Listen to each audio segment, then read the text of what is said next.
அருள்மிகு வேலுகந்த விநாயகரின் அருளாலும் 11 சித்தர்களின் துணையாலும் ஸ்ரீ அரியநாச்சி ஜோதிட சிரவண யூடியூப் சேனல் உறவினர்கள் அனைவருக்கும் வணக்கம். உலகில் ஆகச் சிறந்த யோசனைகளெல்லாம் பயனற்றவைதான். நீங்கள் செயல்படாத வரை உங்களின் செயலை உடனே துவங்குங்கள். உங்களின் பொன்னான நேரம் இது. நேயர்களே, இன்றைய காணொளியில் நாம் காணவிருப்பது கடக லக்கணத்தில் பிறந்தவர்களுக்கான பொது பலன்கள். காலபுருஷனின் தாய் வீடு 4ஆம் இடம் கடகம். வாழ்வில் மனிதனை சுமக்கும் அனைத்திற்கும் கடகமே காரணமாகிறது. வாழ்வில் மனிதனை சுமக்கும் வீடு, மனை, அதாவது இடம், வாகனம், தாய் போன்றவற்றை உதாரணமாக கூறலாம். உலகில் உள்ள உறவுகளிலே உயர்ந்தது தாயின் அன்பு. தாயின் அன்பு தூய பாலிலும் மேலான தூயது என்பதால் கடகத்தில் சந்திரன் ஆட்சி பெறுகிறார். கருணையின் காரகரான குரு உச்சம் பெறுகிறார். சகிப்புத்தன்மை, பரந்த மனப்பான்மை, உயர்ந்த பண்புகள் கடகம் உலகத்திற்கு வழங்கும் கொடையாகும். கடகலக்கணத்தில் பிறந்தவர்கள் தாயில்லம் கொண்டவர்கள், ஈடு இணை இல்லா கருணை உடையவர்கள், அதீத பாசம் கொண்டவர்கள், எல்லையற்ற இரக்கம் உடையவர்கள், எப்பொழுதும் சஞ்சலமான எண்ணங்கள் உடையவர்கள், அடிக்கடி குழம்பி தவிப்பவர்கள், தாயின் மீது, குழந்தைகள் மீது அதிகமான பாசம் கொண்டவர், குடும்பத்தின் மீது பற்று உடையவர். திருமண வாழ்க்கையில் இவருடைய மனைவியுடன் சண்டை சச்சரவுகளுடன் சகிப்புத்தன்மையுடன் வாழ்க்கையை நடத்தி வருபவர். 2ஆம் இடம் சிம்மம், சூரியனின் ஆட்சி வீடு. குடும்பம், வாக்கு, தனஸ்தானம். இவரது குடும்பம் இவர்கள் இருக்கும் இடத்தில் தலைமை வகிக்கும் பொறுப்புடன் இருப்பார்கள். இவர் எவரிடத்திலும் எப்பேற்பட்ட சூழ்நிலையிலும் பேசக்கூடிய வல்லமை கொண்டவர். அரசு மற்றும் அரசு சார்ந்த துறைகள் மூலம் வருமானம் ஈட்டக்கூடியவராக இருப்பார். 3ஆம் இடம் கன்னி, புதனின் ஆட்சி வீடு, உச்ச வீடு. இவரது இளைய சகோதரம் இவரை விட புத்திசாலியாக இருப்பார். இவருடைய இளைய சகோதரத்தால் இவருக்கு ஒரு பயனும் கிடையாது. இவரின் இளைய சகோதரத்தால் இவருக்கு தொந்தரவுகள் ஏற்பட்டு கொண்டேதான் இருக்கும். 4ஆம் இடம் வீடு, மனை, வாகனம், தாய் போன்ற ஸ்தானம். துலாம் வீடு, சுக்கிரனின் ஆட்சி வீடு, சனி பகவானின் உச்ச வீடு, சூரியனின் நீச வீடு.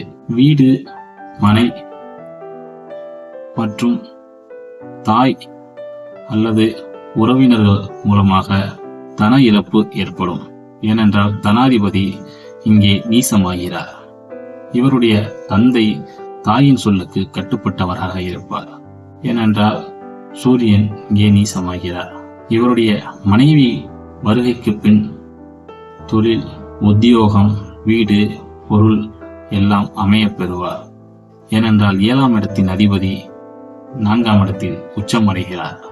கடகலக்கணத்தில் பிறந்தவர்கள் சுயமாக வீடு அமைக்கப் பெறும்போது தனது தந்தைக்கு உடல் நலம் பலவீனப்படும் அல்லது இறக்கக்கூட நேரிட அதிக வாய்ப்பு உள்ளது. 5ஆம் இடம் விருச்சகம், செவ்வாயின் ஆட்சி வீடு, சந்திரனின் நீச வீடு. குழந்தைகளின் பிறப்புக்கு பின் இவருக்கு சொத்து இழப்பு ஏற்படும். உறவினர்களிடம் பகை, விரோதம் ஏற்பட அதிக வாய்ப்பு உண்டு.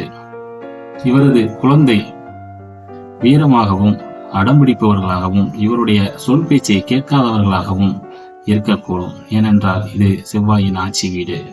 இவரது பூர்வீக சொத்துக்களை இழக்க நேரிடும். இவரது பூர்வீக இடத்தில் வசிக்க இவருக்கு சிறப்பு இருக்காது. 6ஆம் இடம் தனுசு, குருவின் ஆட்சி வீடு.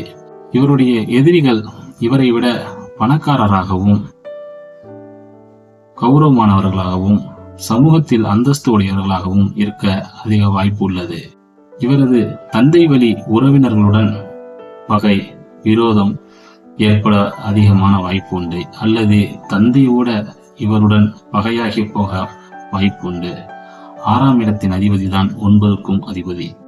7ஆம் இடம் கலத்திரஸ்தானம், மகரம், சனி பகவானின் ஆட்சி வீடு, செவ்வாயின் உச்ச வீடு, குருவின் நீச வீடு. இவரது திருமண வாழ்க்கை சிறப்பாக இருக்காது. மனைவியுடன் சண்டை, சச்சரவு போன்றவற்றால் சகிப்புத்தன்மையுடன் வாழ்க்கையை நடத்தி வருவார்.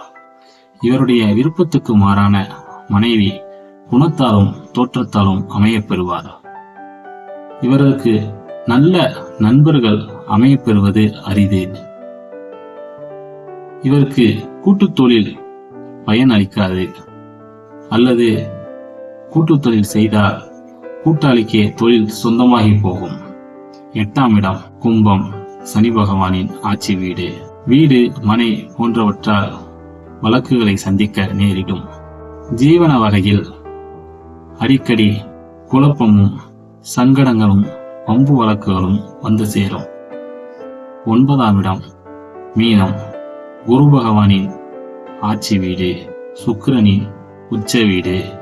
இவருடைய தந்தை தர்ம குணமுடையவராகவும் மென்மையான சுபாவமுடையவராகவும் இருக்க பெறுவார். இவரது தந்தை தாயாரின் சொல்லுக்கு கட்டுப்பட்டவராக அமையப் பெறுவார். ஏனென்றால் 4ஆம் இடத்தின் அதிபதி இங்கே உச்சம் பெறுகிறார். 10ஆம் இடம் மேஷம், தொழில் ஸ்தானம், செவ்வாயின் ஆட்சி வீடு, சூரியனின் உச்ச வீடு, சனி பகவானின் நீச வீடு. 10ஆம் இடம் மேஷம் என்பதால் ஜாதகர் அரசியல், மருத்துவம், சட்டம், தலைமை வகிக்கும் துறைகளில் தொழில்களில் உத்தியோகம் செய்ய வாய்ப்பு அதிகம், அல்லது அவர்கள் தொழில் செய்யும் இடத்திலும் உத்தியோகம் செய்யும் இடத்திலும் தலைமை பொறுப்பு வகிப்பவர்களாக இருப்பார்கள். தொழில் உத்தியோகத்தின் மூலமாக அதிகமான பொருள் ஈட்டுவர்களாக இருப்பார்கள், அல்லது உத்தியோகத்தனம் தொழில் தந்தையால் அமையப்பெற்றவர்களாக இருப்பார்கள். ஏனென்றால் 2ஆம் இடத்தின் தனாதிபதி இங்கே உச்சம் பெறுகிறார். இவர் எடுத்த காரியத்தை வேகமாகவும் சிறப்பாகவும் செய்யும் வல்லமை உடையவர்கள். செவ்வாயின் ஆட்சி வீடு என்பதால் இவர் செய்யும் தொழிலையும் உத்தியோகத்தையும் உணர்ச்சி வசப்பட்டு வேண்டாம் என்று உதறி தள்ளிவிட்டு வரும் அளவிற்கு எண்ணம் கொண்டவர்கள். சனி பகவான் இங்கே நீசமாகிறார். 11ஆம் இடம் ரிஷபம், சுக்கிரனின் ஆட்சி வீடு, சந்திரனின் உச்ச வீடு. 11ஆம் இடம் என்பது மூத்த சகோதரத்தை குறிக்கும். இவர் உடன்பிறந்த சகோதரர்கள் பெரும்பாலும் பெண்களாக இருக்க அதிக வாய்ப்பு உண்டு. ஏனென்றால் 3ஆம் இடம் கன்னி, அதன் அதிபதி புதன். 11ஆம் இடம் ரிஷபம், அதன் அதிபதி சுக்கிரன். அங்கே சந்திரனும் உச்சமாகிறார். எனவே இவருடைய உடன்பிறந்த சகோதரர்கள் பெண்களாக இருக்க அதிக வாய்ப்பு உண்டு. இவருக்கு பெண்களால் அதிக லாபம் உண்டு. காலபுருஷனின் 2ஆம் இடம் ரிஷபம், தனாதிபதி வீடு. பணப்புழக்கம் அதிகமாக உள்ள இடத்தில் தொழில் செய்ய விருப்பமுடையவராகவும் அதிக ஈடுபாடு உடையவராகவும் இருப்பார். இவருக்கு பிற பெண்கள் மீது அதிக ஈடுபாடு ஏற்படும்.